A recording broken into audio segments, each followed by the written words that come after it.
Bismillahirrahmanirrahim. Assalamu alaikum, dear students.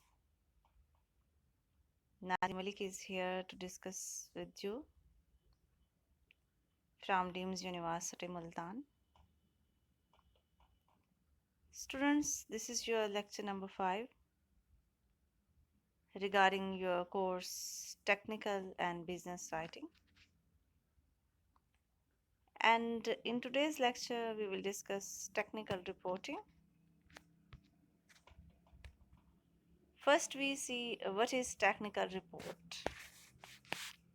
A technical report, scientific report, is a document that describes the process, progress, or result of technical or scientific research or the state of a technical or scientific research problem. It might also include recommendations and conclusion of the research. अब technical जो report है वो क्या है? Technical report को हम scientific report भी कहते हैं। और ये क्या होती है? ये एक डॉक्यूमेंट होता है जो आपको बताता है कि आपकी जो रिसर्च है उसका प्रोसेस क्या है, उसकी प्रोग्रेस क्या है, उसके रिजल्ट क्या है।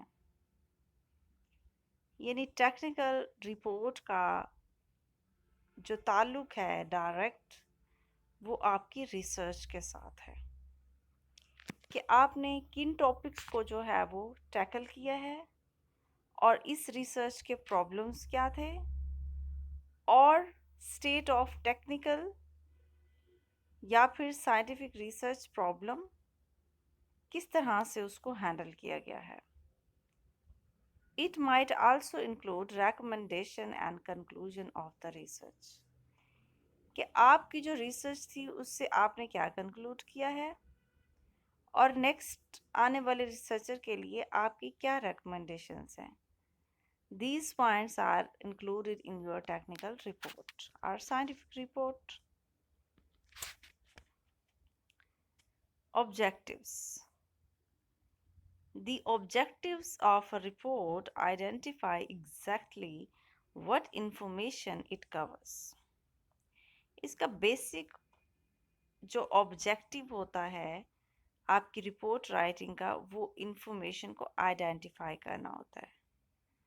For whom it is written and why it should be produced. अब रिपोर्ट में आप बताते हैं कि ये किसके लिए है, ये किसके लिए लिखी गई है और किसको इसे प्रोड्यूस किया जाना चाहिए। These objectives should be clear to the writer long before the process of writing starts. अब ये वो सारी चीज़ें होती हैं जब आपका राइटर जो है वो टेक्निकल राइटिंग की तरफ जा रहा होता है तो उसको पता होना चाहिए कि उसकी राइटिंग का ऑब्जेक्टिव क्या है, वो किसके लिए लिख रहा है और किसको इसका फ़ायदा पहुंचेगा। It is helpful to put down in note form the precise details of the objectives and to check these details regularly until the last stages of production. अब आपकी टेक्निकल जो राइटिंग है वो इन तमाम अहम जो पॉइंट्स हैं ऑब्जेक्टिव के हवाले से उनकी जितनी जो है आप ऐसे करने प्रीसाइज जो उसकी डिटेल है और चेक करने के लिए उन डिटेल्स को कि वो कौन सी प्रोडक्शन की कौन सी स्टेज पे हैं। तो ये तमाम चीज़ें जो है वो टेक्निकल रिपोर्टिंग में ही आपकी मदद करती हैं।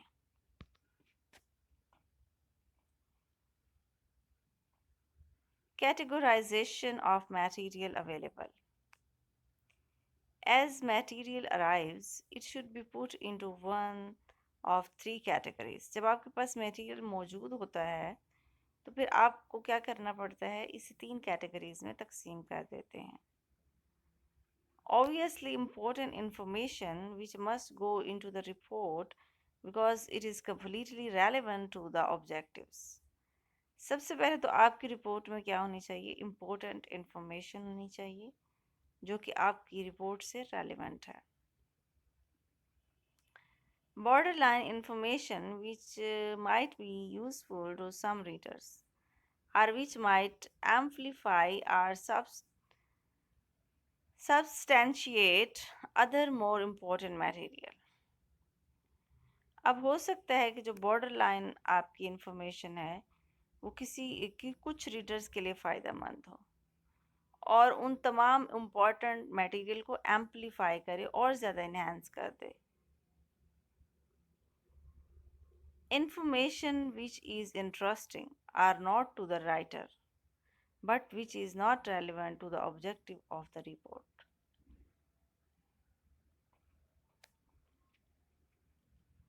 अब इंफॉर्मेशन जो कि इंटरेस्टिंग है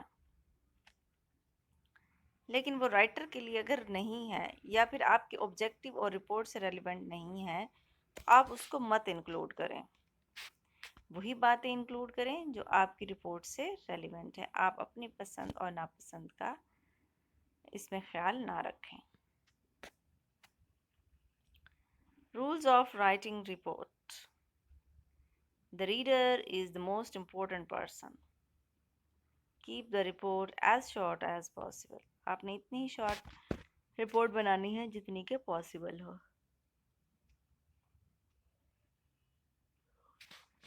All references should be correct in all detail।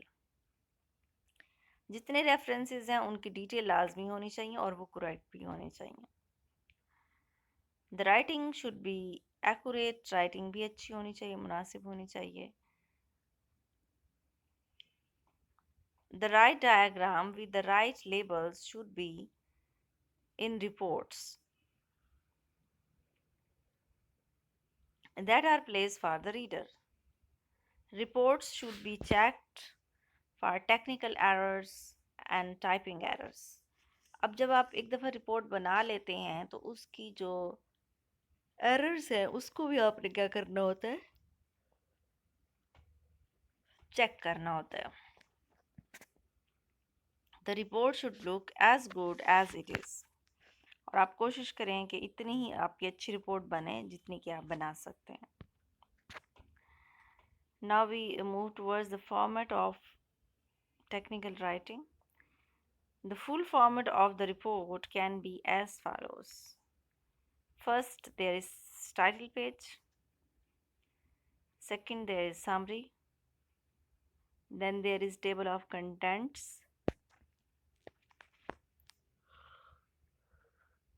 Introduction,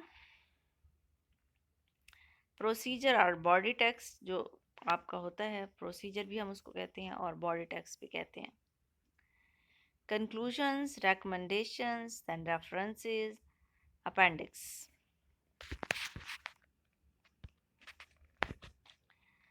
Title page, what would be included on title page? The title page is the first page of the report, which the reader will see in a proper manner। It should contain। अब first page जो है वो बहुत ही अहम होता है, ठीक है।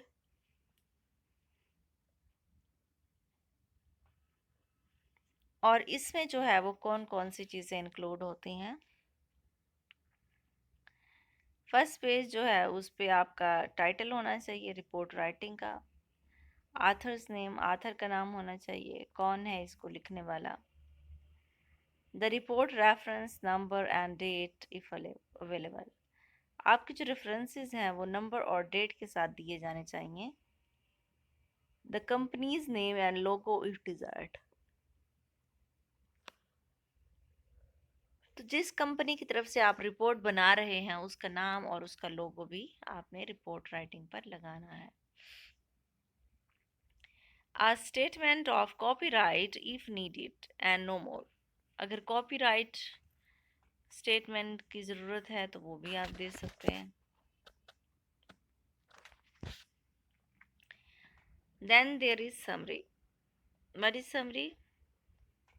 Now we focus on summary। The summary sometimes referred to as the executive summary। Summary को हम क्या कहते हैं, एग्जेक्टिव समरी भी कहते हैं। provides a brief overview of the substance of the report. अब ये जो समरी होती है ये सब्सटेंस देती है या आपको ओवरव्यू देती है of your whole report writing. आपकी जितनी भी रिपोर्ट राइटिंग है उसका ओवरव्यू हमें कहाँ से मिलता है? From your summary. Usually no more than half a page. Summary जो है आधे पेज से ज़्यादा पेज पे नहीं होनी चाहिए। It is not an introduction to the topic. और समरी का मतलब हरगिज़ नहीं होता कि ये आपका इंट्रोडक्शन है।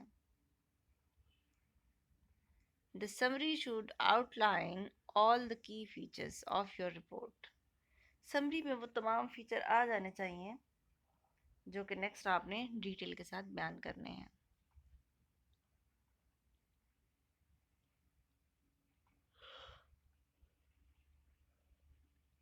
Including the topic which you did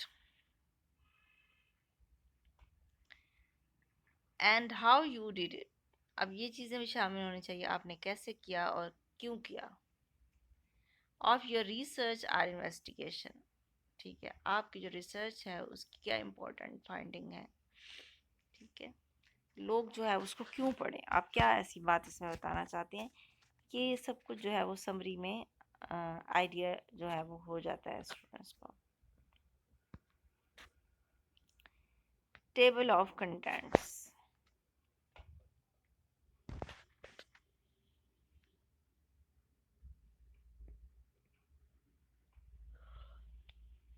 The content page sets out the section and subsections.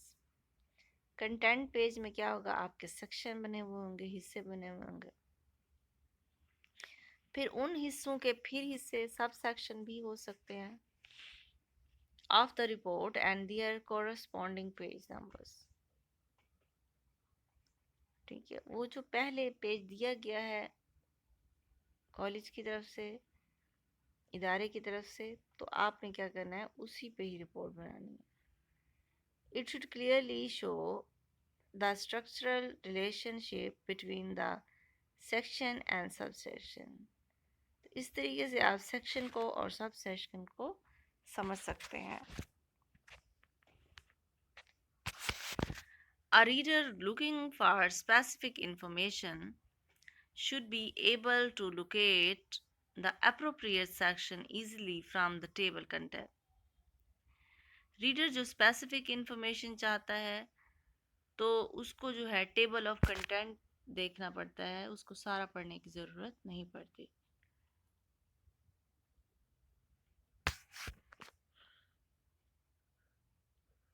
Table of content के ज़रिए उसको आसानी से इंफॉर्मेशन मिल जाती है। Number the section by the decimal point numbering system. अब डिसिमल जो है वो आपको पता है 10 के साथ ही होता है कि 10th वाले जो नंबर हैं उस सिस्टम के साथ अगर आप इसको शुरू करना चाहते हैं तो वो भी कोई मसला नहीं है। Introduction. Then after summary, first is title page, then is your summary, and after summary there is introduction. The introduction provides the background information needed for the rest of your report to be understood. जितनी भी उससे relevant report से बातें होती हैं, material होता है, वो आप इकट्ठा कर लेते हैं और फिर क्या है आप अपनी रिपोर्ट बना लेते हैं।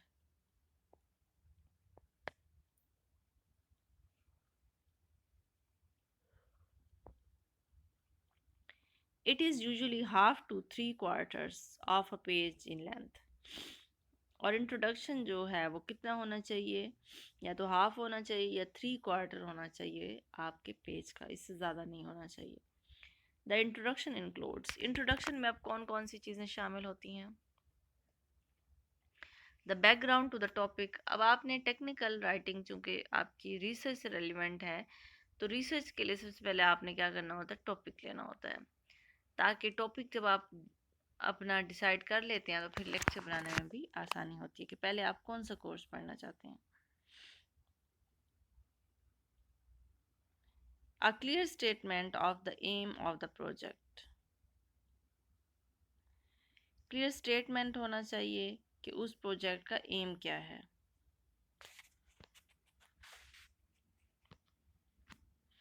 Body of report, this is main part of the report. ये जो है आपकी रिपोर्ट का एक अहम हिस्सा है। Where you present your work, यानी असल जो आपका स्ट्रक्चर होता है, आप क्या पेश करना चाहते हैं, वो आपका बॉडी होता है, या प्रोसीजर जिसे हम कहते हैं, प्रोसीजर भी हम इसको कह सकते हैं कि procedure of your reporting. The introduction and conclusions act as a frame for the body only. अब जो इंट्रोडक्शन और कंक्लूजन है वो तो सिर्फ बॉडी के लिए एक फ्रेमवर्क देते हैं, लेकिन असल चीज़ जो होती है वो आपकी बॉडी ऑफ रिपोर्ट होती है या उसका जो प्रोसीजर होता है। Therefore, all the details of your work must be included here. यानी बॉडी में जो इम्पोर्टेंट इंफॉर्मेशन है वो लाजमी तौर पे इंक्लूड होनी चाहिए। The presentation of information should follow logically. अब जितनी भी इंफॉर्मेशन दी गई है उस प्रेजेंटेशन में, उसको लॉजिकली जो है वो फॉलो करने की ज़रूरत होती है, so that the reader can follow the department of your project. ताकि जो आपकी प्रेजेंटेशन है इंफॉर्मेशन की, वो कहाँ से लॉजिकली उसको फॉलो होना चाहिए, और जो रीडर है वो उसको फॉलो कर सकता है डेवलपमेंट ऑफ योर प्रोजेक्ट। क्योंकि आपने कोई प्रोजेक्ट पे काम करना होता है, तो अगर आपके पास वो प्रोजेक्ट जो है वो क्या है, मौजूद है, तो इस तरह से आप डेवलपमेंट आपकी जो है उस प्रोजेक्ट के हवाले से वो ज़्यादा बेहतर हो सकती है।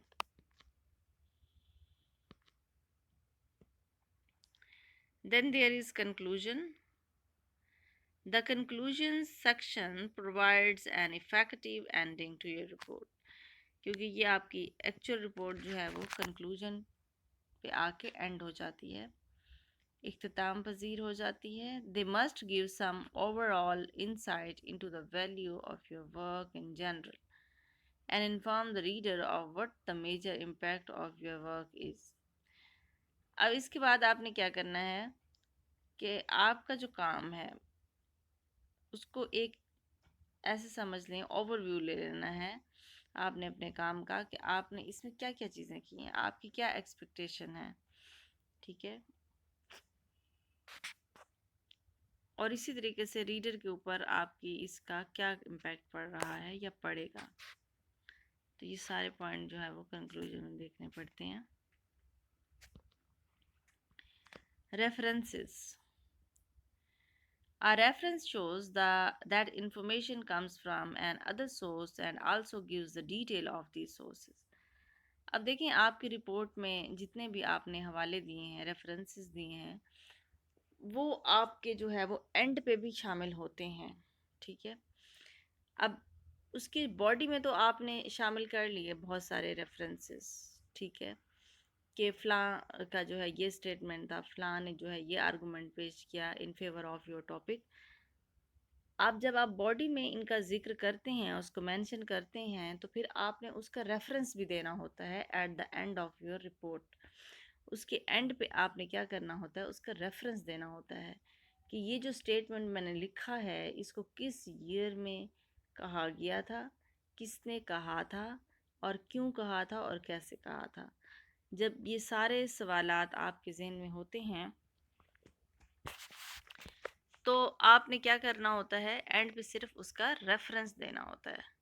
दरमियान में जो है वो आपने बॉडी में उसकी डिटेल इंक्लूड करनी होती है और एंड पे जस्ट रेफरेंस देना होता है। और उसके बुक का रेफरेंस है, उसका ईयर का रेफरेंस है, ठीक है, या कोई आर्टिकल है उसका रेफरेंस है। Appendix, appendix contain material that is too detailed to include in the main report. अब देखिए अपेंडिक्स जो है वो बहुत इम्पोर्टेंट पार्ट होता है, जो कि क्या कर रहा है, दैट इज़ टू डिटेल्ड। अब ये डिटेल्ड होता है, ठीक है, इसको आपने इंक्लूड करना होता है अपनी मेन रिपोर्ट में, such as raw data or detailed drawing. अब अपेंडिक्स में आप क्या कर सकते हैं, रॉ डेटा भी डाल सकते हैं, और क्या है, इसमें जो है वो डिटेल्ड वाला जो डेटा है, ड्राइंग डेटा है, वो भी डाल सकते हैं। That is quite up to you. Usually each appendix must be given a number and title. हर अपेंडिक्स का अपना एक टाइटल होना चाहिए और अपनी ही एक तादाद होनी चाहिए। Okay, dear students, this was today's lecture, and inshallah we'll see next. Till then, Allah Hafiz.